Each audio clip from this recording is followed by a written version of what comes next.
Hey guys, welcome to evening blog. இன்றைக்கி நான் பார்க்க போகிறேன்னா, எங்கள் வீட்டில் வந்துட்டு பானிபூரி செய்யலான்னு இருந்தோம். அதுக்கு மேலே புதினா, அப்புறம் கொத்தமல்லி, அதுக்கப்புறம் பச்சை மிளகாய், இஞ்சி இதெல்லாம் அரைச்சிட்டு வாட்டர் போட்டு நல்லா பேஸ்ட்டாக அரைச்சிட்டு அது நிறைய வாட்டர் போட்டு அதுக்கப்புறம் வந்துட்டு லெமன் கொஞ்சம், அப்புறம் காஷ்மீரி மிளகாத்தூள், கரம் மசாலா, மட்டன் மசாலா இதெல்லாம் போட்டு நல்லா மிக்ஸ் பண்ணிவிட்டு கொஞ்சம் உப்பு போட்டு மிக்ஸ் பண்ணிடணும்.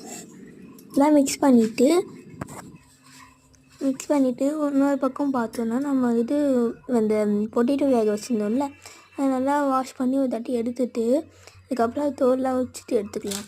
தோல் வச்சுக்கிறதுக்கு பக்கம் இப்படி தான் இருக்கும். இது அப்புறம் வந்துட்டு இதை ஸ்மாஷ் பண்ணிக்கலாம். ஸ்மாஷ் பண்ணிவிட்டு இதில் கொஞ்சம் வெங்காயம் ஆட் பண்ணிக்கலாம். ஆட் பண்ணிவிட்டு கொஞ்சமாக புதினா, அப்புறம் காஷ்மீரி மிளகாய்த்தூள், உப்பு, கரம் மசாலா எல்லாம் போட்டு ஆட் பண்ணிடணும். அதுக்கப்புறம் வந்துட்டு இப்போ வந்துட்டு நம்ம பானிபூரியை பிடிக்க போகிறோம். இது படிக்கும்போது செம்ம சாட்டிஸ்ஃபேக்ஷனாக இருந்துச்சு. நல்லா அழகாக பொரிஞ்சு வந்துச்சு. வாங்க பார்க்கலாம். இது வந்துட்டு செம்மையாக புஃப்னு பொரிஞ்சு வந்துடுச்சு. சொல்ல வந்துட்டு அப்படியே எடுத்து போட்டுடலாம்.